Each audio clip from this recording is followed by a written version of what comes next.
মিয়ানমারের আরাকান আর্মির বিরুদ্ধে আবারও যুদ্ধের প্রস্তুতি নিচ্ছে রোহিঙ্গা সশস্ত্র গোষ্ঠী। সম্প্রতি প্রকাশিত এক প্রতিবেদনে এসব তথ্য জানিয়েছে ব্রাসেলস ভিত্তিক আন্তর্জাতিক গবেষণা সংস্থা ইন্টারন্যাশনাল ক্রাইসিস গ্রুপ।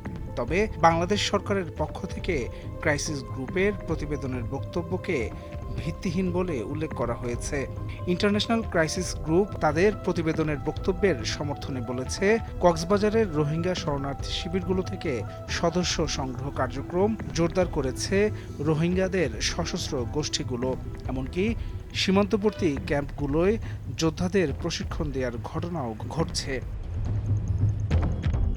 উদ্বেগ প্রকাশ করে সংস্থাটি বলছে, পক্ষ দুটি যুদ্ধে জড়ালে মিয়ানমারে সাম্প্রদায়িক সম্প্রীতি আরও নষ্ট হবে, যার ফলে প্রত্যাবাসনের সম্ভাবনা ক্ষীণ তো হবেই, সেই সঙ্গে নতুন করে আরও রোহিঙ্গা শরণার্থী বাংলাদেশে চলে আসতে বাধ্য হতে পারে।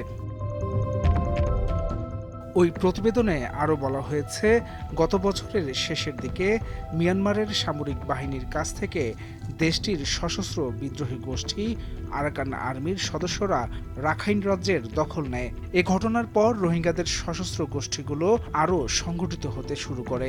নিজেদের শক্তি বাড়াতে এখন তারা নতুন করে সদস্য সংগ্রহ শুরু করেছে।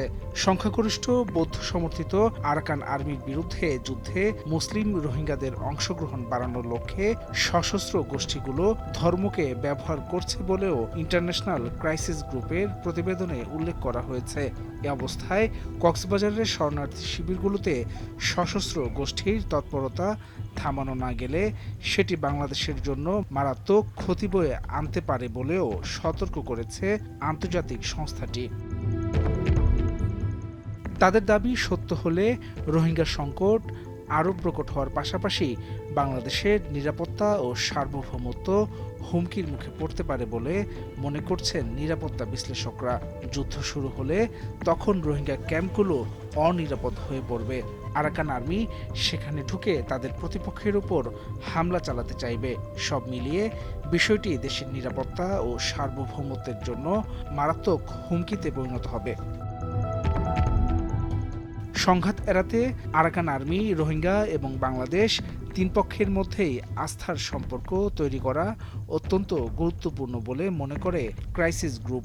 এক্ষেত্রে ঢাকা ও তার নিরাপত্তা সংস্থাগুলোরও উচিত শরণার্থী শিবিরগুলোতে রোহিঙ্গা সশস্ত্র গোষ্ঠীগুলোর প্রভাব নিয়ন্ত্রণে জোর প্রচেষ্টা চালানো এবং নাগরিক সমাজের নেতৃত্ব গড়ে ওঠার সুযোগ তৈরি করা, প্রতিবেদনে পরামর্শ দিয়েছে সংস্থাটি। সেই সঙ্গে আরাকান আর্মির সঙ্গে বাংলাদেশের অন্তর্বর্তী সরকারের যোগাযোগ আরও বাড়ানো উচিত বলে মনে করছেন তারা।